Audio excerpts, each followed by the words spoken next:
voir mon spectacle. Ça vous a plu les premières parties?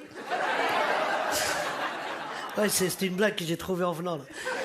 Ah, ça me fait plaisir, je suis là, bah, comme il a dit, je suis en train de travailler mon deuxième spectacle. Il y a des gens qui ont vu mon premier spectacle? D'accord. Non mais l'entrée elle était à 40 €, même moi je voulais pas y aller, c'était trop cher, t'es fou quoi. Pourtant je vous jure que mon premier spectacle il a cartonné. J'ai joué un peu partout dans le monde, j'avais choisi comme thème la société de beaux gosses dans laquelle on vit. C'est pas maintenant qu'il faut rigoler, madame. Non, parce qu'on vit dans une société, franchement, où si t'es pas beau, c'est chaud. Hein, tu me comprends, toi? Allez, courage, le combat continue. Mais j'étais comme... Rigole, hein, t'as une sale tête, tu peux faire que ça. Non, parce qu'il se dit, moi, oui, toi, t'as vu ta tête? Non, mais vraiment, je savais pas qu'en choisissant ce thème, j'allais devenir le représentant des moches de France. Je te jure, des moches, il en venait des cars entiers pour venir voir mon spectacle. Ils venaient directement de Mochi, un pays où il y a que des têtes de ouf. Tu sais, mais j'étais pas prêt, ça fait peur quand le rideau s'ouvre, 800 personnes. Boudère! Une fois, il y en a un, il s'est levé, Boudère, tu nous représentes! J'ai dit non!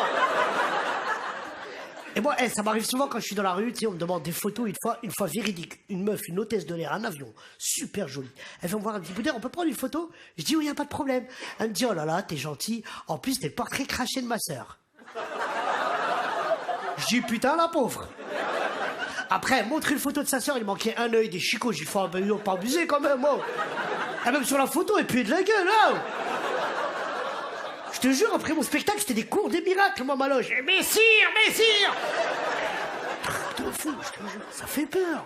En plus, c'est vrai, on vit dans une société de beaux gosses. Je vous jure, c'est vrai que même la chirurgie esthétique, ça coûte cher. Moi, j'ai une copine à moi, elle aimerait bien se faire gonfler les lèvres. Bon, comme elle n'a pas d'argent, une fois par semaine, je lui mets une patate, c'est pour l'aider. Non, mais c'est vrai, c'est super chaud. Pourtant, mon premier spectacle, comme je vous l'ai dit, j'ai joué un peu partout dans le monde. J'ai joué en Belgique, j'ai joué en Suisse. Et tu sais, quand tu joues dans les autres pays, le public n'est pas le même. En Belgique, ils ont pas de filtre, les mecs. Je te jure, il y a un couple, il est venu me voir après le spectacle, direct, il me dit, Monsieur Boudère, je suis avec ma femme Maggie, et on se posait une question, c'est un masque ou c'est votre tête? Il me sort de là, ouais. Après, j'ai joué en Algérie. Il y a des gens qui sont d'origine algérienne? Oui, il y en a toujours dans les soirées gratuites. Allez. Allez, sortez vos drapeaux, on va pas passer la nuit ici. Là. J'ai adoré jouer en Algérie. J'avais un peu peur de jouer en Algérie au début, je connaissais pas. Tu sais, mais le producteur qui a acheté le spectacle, il m'a dit, Boudère, t'inquiète pas, le peuple algérien, c'est un peuple hyper gentil. Vraiment rigolo. Ils sont très accueillants. Ils sont accueillants partout, sauf dans les restaurants et les cafés. M'a dit, fais attention parce que les serveurs, c'est des mecs hyper vénères. Faut leur parler très gentiment parce qu'ils travaillent 30 heures par jour. Cherche pas à calculer, c'est l'Algérie, c'est comme ça. Donc un matin, j'ai été prendre un petit déjeuner sur Alger, j'ai fait le test. J'ai appelé le serveur, j'ai dit, excusez-moi, oui, votre Altesse. Oui, je pourrais avoir un café et un croissant, s'il vous plaît? Le mec, il me ramène un café, un croissant. Je goûte le croissant, il était un peu bizarre. Je dis, excusez-moi, votre croissant, il est bizarre, on dirait un croissant d'hier. Il m'a dit, alors? J'ai dit, alors, t'énerve pas, je veux un croissant d'aujourd'hui. Il m'a dit, il vient demain. De fou. C'est incroyable. Viens demain, le croissant d'aujourd'hui, tu viens demain. Allez, on va l'attendre, hein. Non, chacun, il a payé sa place comme tout le monde, il doit tout comprendre. Après, j'ai joué où? Ah ouais, j'ai joué en prison avec mon premier spectacle. Je vous jure que c'est vrai. J'ai joué en prison, et quand tu joues en prison, j'ai joué plein de fois en prison, mais quand tu joues en prison, moi j'aime pas savoir ce qu'ils ont fait, les gens, tu sais, pour pas avoir une mauvaise image d'eux. Mais une fois, j'ai joué là-bas, il y avait un mec, il est arrivé, je te jure, avec une petite coupe comme ça, des lunettes, une cravate, chemise, en prison. Hein. Et lui, il m'a dit, Monsieur Boudère, je pourrais avoir un autographe, s'il vous plaît? Je dis, ouais, pas de problème, à quel nom je vous le fais? Il m'a dit, non, juste la signature. Donc, attends, c'est pas là. Et je lui fais la signature, il s'envoie, puis tu sais, ça me travaille. Je dis à mon pote, Momo, pourquoi il est là, lui? Il dit, tu le connais pas, lui? Lui, c'est le chef des gangs des crédits. Je dis, ah ouais? Il dit, bah lui, il imite des signatures, il prend des crédits. Je dis, bah appelle-le! Donc ça m'a fait peur. Et depuis 4 ans, j'ai arrêté de faire du stand-up, j'ai fait autre chose, j'ai fait du cinéma. Vous avez peut-être pu m'apercevoir dans Neuilly sa mère, voilà, où j'avais un rôle très important. Pour ceux qui n'ont pas vu le film, j'avais le rôle de celui qui devait agresser les enfants quand ils sortent de l'école. J'ai réussi à changer le scénario parce qu'au début, je devais les manger, les enfants, donc ça va. Après, j'ai joué dans Beurre sur la ville, 3,5 millions d'entrées. Sur YouTube, ça a cartonné, vraiment. Là. Parce qu'il n'y avait que mon frère et moi, on cliquait pendant des jours et des jours. Après, j'ai pas eu de scénario. En fait, après, j'ai eu le titre d'un scénario. Parce que c'est un pote à moi avec qui j'ai grandi, qui s'appelle Abdel, qui est venu me voir, il m'a dit, écoute, Boudère, je t'ai écrit un film. Mais avant de vous expliquer le titre qu'il m'a donné, Abdel, il est pas comme nous. C'est un mec qui fume beaucoup de... C'est même plus, il fume du shit, il en mange tellement il est défoncé. Une fois, il est rentré chez lui, il a regardé son père pendant 1 heure comme ça. Son père lui a dit, pourquoi tu me regardes comme ça? Il lui a dit, je sais pas où je t'ai vu, toi. Et il est venu me voir, il m'a dit, écoute, Boudère, je t'ai écrit un film, mais pour l'instant, j'ai que le titre, ça s'appelle Sofiane contre le T-Rex. Donc, je suis défoncé, celui-là. Je dis, attends, putain, Abdel, je vais encore faire le rôle d'un rebeu. Il m'a dit, qui t'a dit que tu seras Sofiane? Ça veut dire que je serai le T-Rex. Et ce que je vous raconte sur scène, c'est vraiment ce qui m'arrive dans ma vie, vraiment. Et depuis 4 ans, je suis papa. Voilà, je voulais vous le dire personnellement. Non mais c'est vrai, ça change quelqu'un d'être papa. Et puis je suis un vrai papa, hein. J'étais là à la naissance, tout ça. En plus, comment j'étais là à la naissance, quand mon fils il est né, il a pas pleuré.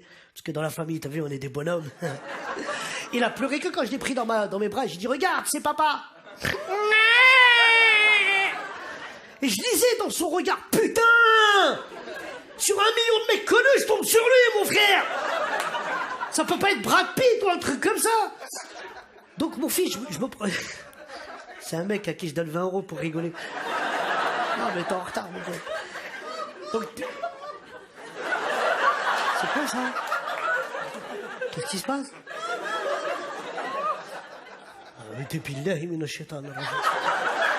Ah, vous êtes possédé, madame? De fou, qu'est-ce que... Non mais c'est quoi? C'est un rire que vous déclenchez à la radio ou... Oh là, elle reste derrière, il y a des enfants devant. Donc bon, j'ai un fils de 4 ans et je sais pas ce qui est bon pour lui et ce qui est pas bon. Tu sais, je suis pas encore prêt. Je sais pas s'il peut fumer le shit avec moi ou pas, tu vois. Des fois, je lui fais des soufflettes pour voir s'il réagit ou s'il est... En plus, on m'avait pas dit, tu sais, que pour avoir un enfant, faut d'abord prendre un crédit CTLM.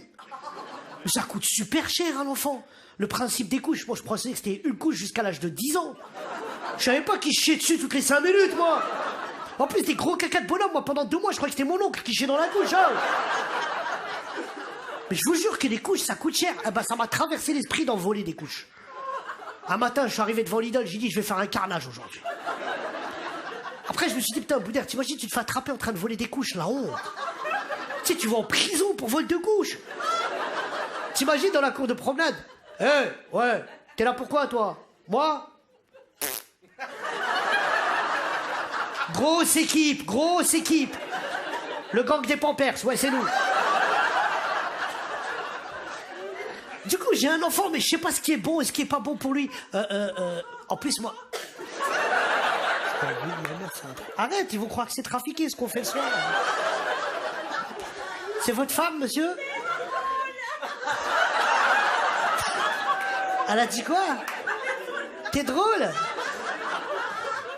Oh, mon cœur. T'es sûr? Est-ce que je peux voir ta tête? Parce que si t'es mignonne, il y a moyen de faire un truc, sinon... Ah, sinon après, c'est compliqué. T'es drôle. Toi, t'es ouf, par contre, c'est... Merci de rigoler, ça me touche vraiment. On peut l'applaudir quand même, parce que depuis le début, c'est quand même... Non, mais c'est vrai. Elle nous coûte quand même 800 € quand même, le petit... Parce que tous les soirs, on met quelqu'un comme ça pour faire rire. Merci, bien joué, Rire et Chanson, bande de trafiqueurs, va. Ah, je plaisante. Non, mais j'en étais où avant la ouf, là? Non, du coup, j'ai oublié de vous dire, en fait, moi, mon fils, je l'élève et j'habite avec mes parents. Du coup, mon fils, il a une double éducation. Je te jure que c'est vrai. Bon, pour moi, tout est grave. Pour mon père, rien n'est grave. À chaque fois qu'il tombe, je suis là, arrête, fais attention, tu viens de tomber. Mon père me dit toujours la même chose, mais laisse-le, il va grandir, il va oublier cette chute. La semaine dernière, je lui crie dessus, je dis, fais attention. Mon père, il arrive, il me dit, mais laisse-le, il va tomber, il va oublier cette chute, mais papa, il est à la fenêtre. Du coup, je sais pas comment l'éduquer. Je sais pas est-ce que je dois l'éduquer comme mon père m'a éduqué. Alors attention, moi je suis pas dans le cliché, mon père m'a très bien éduqué. Mon père ne m'a jamais tapé, il a jamais tapé ma mère. Franchement, certains comiques disent ça pour faire des blagues, moi pas du tout. Moi dans ma famille, vraiment, c'était comme la petite maison dans la prairie. Non, je te jure, c'est vrai. Même quand on n'avait pas à manger, mon père il faisait du violon, tout pareil. Non, mon père il m'a jamais tapé, il faisait pire que ça.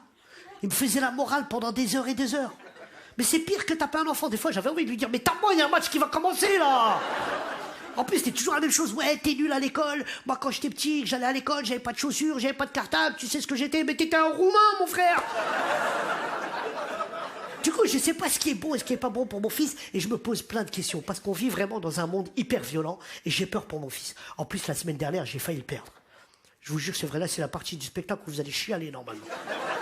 Non, je te jure, je suis rentré comme ça. Je rentrais du spectacle, la grande évasion, du mercredi au samedi à 20h. T'as vu la promo comme elle est passée, quoi. Et je rentre comme ça, et tu sais, il y avait un peu le calme à la maison. Je rentre dans le salon, il était allongé à plat ventre, en train de regarder Énergie 12. Mon fils, il regardait les anges de la télé-réalité. Mais ça fait peur, ça. Bon, celle-là, elle n'est pas passée, mais normalement... Non, mais je te jure, c'est vrai, j'avais peur pour lui. Du coup, je sais pas ce qui est bon, ce qui est pas bon pour lui. J'ai peur pour lui parce qu'on vit dans un monde hyper violent. On va pas revenir sur les attentats du 13 novembre. C'était vraiment grave. Et le plus grave, c'était Jawed. C'est un truc de fou, ce mec. C'est l'homme le plus recherché de France. Il est là, il fait une interview avec BFM. Alors moi, personnellement, je les connais pas, les mecs. Hein. Attendez, 2 minutes, la police, je suis en train de parler, là. Il a eu l'arrestation la plus pourrie des arrestations du monde. Je te jure, c'est un flic qui est passé... Mais c'est lui qu'on cherche, non? Du coup, c'est hyper violent. Même les jeux vidéo, c'est violent. Je vous jure, c'est violent. Moi, quand j'étais jeune, je jouais à Tetris. Vous avez tous connu Tetris? Bon, moi, je vous ai pas dit que je jouais à la Game Boy à Tetris. Je jouais avec mes potes à Tetris. Moi, je faisais le île, l'autre, il faisait le carré. On avait un petit chinois, celui qui faisait la musique. Alors que les jeux vidéo d'aujourd'hui, c'est hyper violent. Moi, il y a un mois, j'étais chez mon oncle, il y avait mon petit cousin Samir de 5 ans qui jouait à GTA. Je connaissais pas, je me suis mis derrière lui, je dis Samir, conduis doucement, t'es dans la ville. Il dit oh, je peux pas, tonton, je suis en mission. Ouais, mais arrête-toi au feu au moins. Il me dit je peux pas, j'ai de la coke dans le coffre. Je dis mais fais gaffe à la dame, il me dit oh, c'est pas grave, c'est une pute. 5 ans. Du coup, je me pose des questions. Je me dis, putain, le jour où mon fils, il aura sa première embrouille au collège. Tu sais, quand il dira au mec, tu vas voir, je vais te ramener mon père, tu vas voir. Mais ramène ta mère, pourquoi tu me ramènes moi? Non, mais parce que après moi, il va falloir que j'y aille à la sortie de l'école pour voir qui c'est qui a embrouillé mon fils. Mais t'imagines un petit peu la scène à 17h à la sortie de l'école? Bon, avec qui tu t'es embrouillé déjà? Abdoulaye? Oh là là. Mais je t'ai déjà dit qu'ils sont balèzes, ces mecs-là, là. Bon, c'est lequel, Abdoulaye? Quoi, c'est lui? Ce qu'il faut en 5e, celui-là, là. C'est le prof, lui, là. Bon, bah, vas-y, prends une pierre et reste derrière, on sait jamais, ça part en couille. Vas-y, Abdoulaye, ouais, traverse, c'est moi le père du petit, traverse. Inch'Allah, tu te fais renverser, traverse. Après, il faudra que je me batte avec Abdoulaye, parce que pour mon fils, je suis l'homme le plus fort de la planète. Mais t'imagines, je perds la bagarre. Tu sais, je serai plus crédible quand je dirai à mon fils, hey, il est 22h, va te coucher. Je vais appeler Abdoulaye, on va voir qui c'est qui va dormir le premier, tu vas voir. Merci, c'était Boudère, je vous laisse sur ça, merci beaucoup. Les Open du Rire de Rire et Chanson.